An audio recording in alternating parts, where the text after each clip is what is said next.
Okay, grade nines, we're going to take a look in greater detail at these equations of lines. In this case today, what we're actually going to do is take that equation that we had, the y equals mx plus b equation, and we're going to explain how we take that equation and we actually use it to graph a full line, okay? So the first thing that you see in the note are some learning goals and success criteria for you to read. And then you'll see a subheading entitled the equation of a line. And then beside that, I've just written the formula or the equation of a line, y equals mx plus b, okay? Then you'll see a couple of blanks. The first blank says where m represents, and you need to write what I have highlighted, slope, comma, rate of change, okay? And then it says b represents, and then you need to write y-intercept, comma, initial value. And so it's important for us to remember what each of those represent in an equation, okay? So we'll just really do three examples today, and then it should be a short lesson, but you should get a lot of practice out of it, okay? So all we have to do is take the information that the question gives us and use it to graph, okay? So I'm going to give you the rate of change and the initial value. Now what you need to do first before you go to graph is you need to turn that into the equation of a line. So I have y equals mx plus b here. That means I'm going to sub in the m and the b that the question gives me, and I will get y equals 2 over 3 x plus 2. Okay? Now this 2 over 3, that means up 2, right 3. You're going to see why that's important in a second. Okay, so bear that in mind. All right, so we're going to go to our graph, and since our y-intercept, our initial value is 2, I need to find 2 on the y-axis. Okay, and I'm going to draw a little point right there. That's how I start.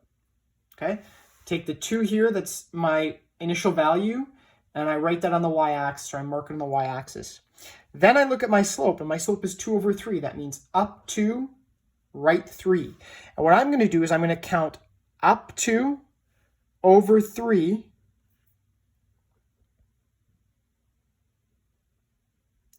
and mark a second point, okay? And that's actually all I need. To draw an entire line, all I need are 2 points. And now I have my 2 points, and I just need to connect the dots. Okay, just need to connect the dots.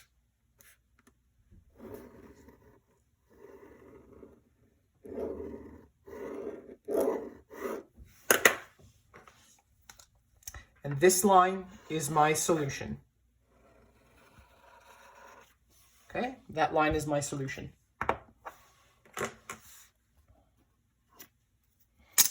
Okay, let's try that again.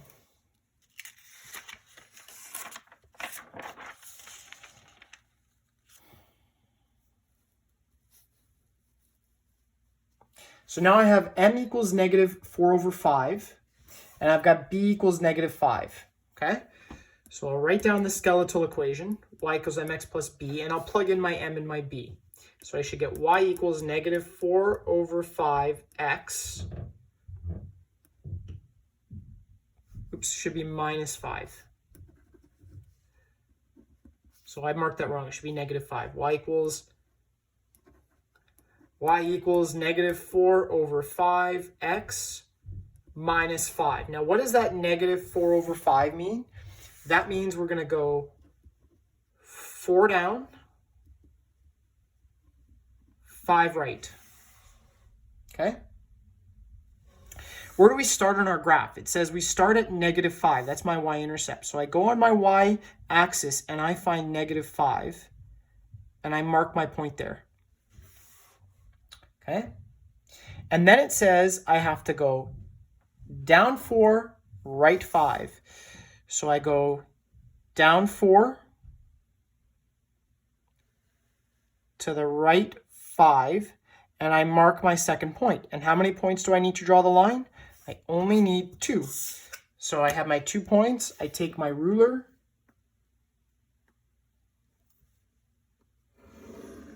Oops.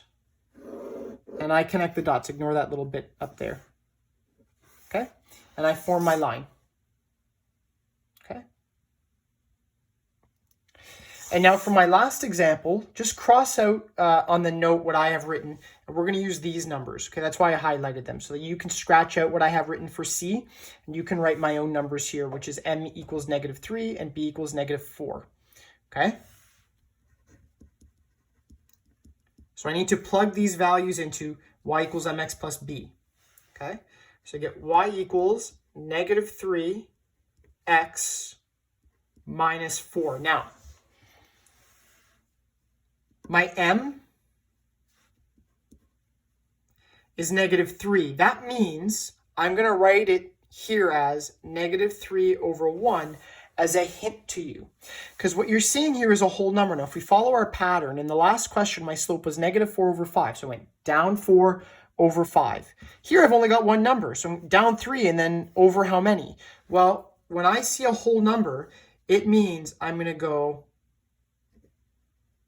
down 3, right 1, because it's really -3/1. So when I see a whole number, a number that's not a fraction, okay, I have to pretend that the bottom number is a 1. Okay, I have to pretend that the bottom number is a 1. All right, so I'm going to start at -4, which is right about here on the graph. Okay, and then what I'm going to do is I'm going to go down 3/1 and mark my second point. Okay, 2 points on the line. That's good enough for me to be able to draw the entire line. Hopefully you're using a ruler. If you're not using a ruler, then you have a serious problem. You are not going to be getting these correct if you're not using a ruler. Okay, and that's how we draw that.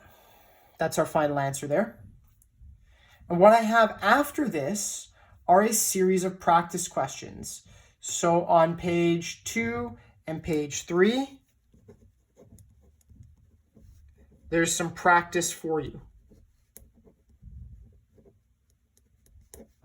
for homework. Now, if you have a printer, then this would be one of those lessons that is very valuable to print out, because I provide you with the graph paper, right? I provide you with the grids for you to be able to graph these lines properly. Now, what if you do not have a printer? And what if you do not have graph paper like I do? I showed you this in a previous video as well, but I'm going to remind you again, okay? So if you need to pause the video, pause it now to get your answers done, okay? Because I'm going to move this, okay? So that's gone. I don't have any graph paper. I'm at home, I have no graph paper. Here is what I do, okay? I take a regular line sheet of paper, okay? And I take my ruler out. Actually, what I'm going to use is I'm going to use a long ruler. It's going to make my life a little bit easier, okay? Going to grab a long ruler, and I'm going to mark, let's say, every centimeter.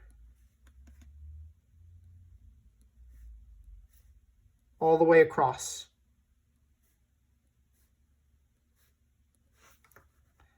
And notice how I'm marking it along one of the lines that's already on the paper. Okay, I'm marking it along one of the lines that's already on the paper. And then what I'm going to do is I'm going to come to the bottom, and I'm going to do the same thing. Okay? Going to make sure that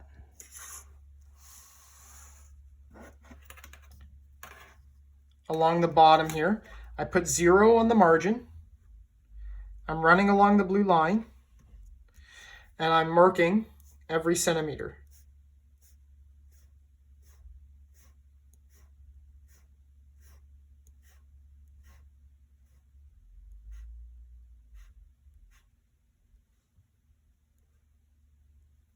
Okay, so I've marked every centimeter.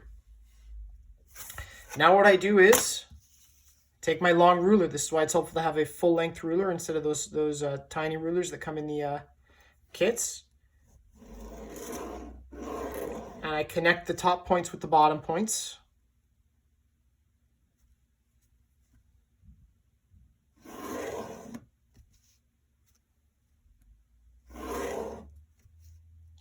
And as you can see, as I go through this, what am I forming? I'm forming the grid for the grid paper. Now, is it perfect? No, it's not. It's not a perfect scenario, but nothing that we're dealing with right now is perfect. We're dealing with unforeseen circumstances, and it's going to be really hard sometimes to match everything that we might have been able to do in the classroom. But what we have to do is we have to do our best to try. Okay?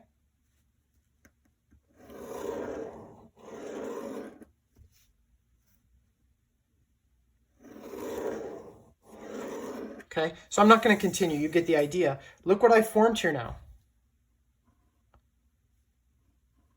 Grids, whole bunch of squares. Okay, so you now have grid paper that you made yourself. All right, and again, it's not perfect. It's not a perfect system, but it will allow you to take a different color pen or a marker or something, and you can form the graphs just like I'm drawing on my paper. Okay, and that's just there to make sure that you're not being left out of any of these important lessons. You can, as long as you have line sheet of paper, you can do it no problem. Okay, you can do it no problem.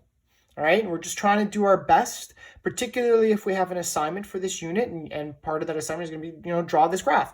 Well, you're going to need some grid paper, so you got to know how to make it yourself.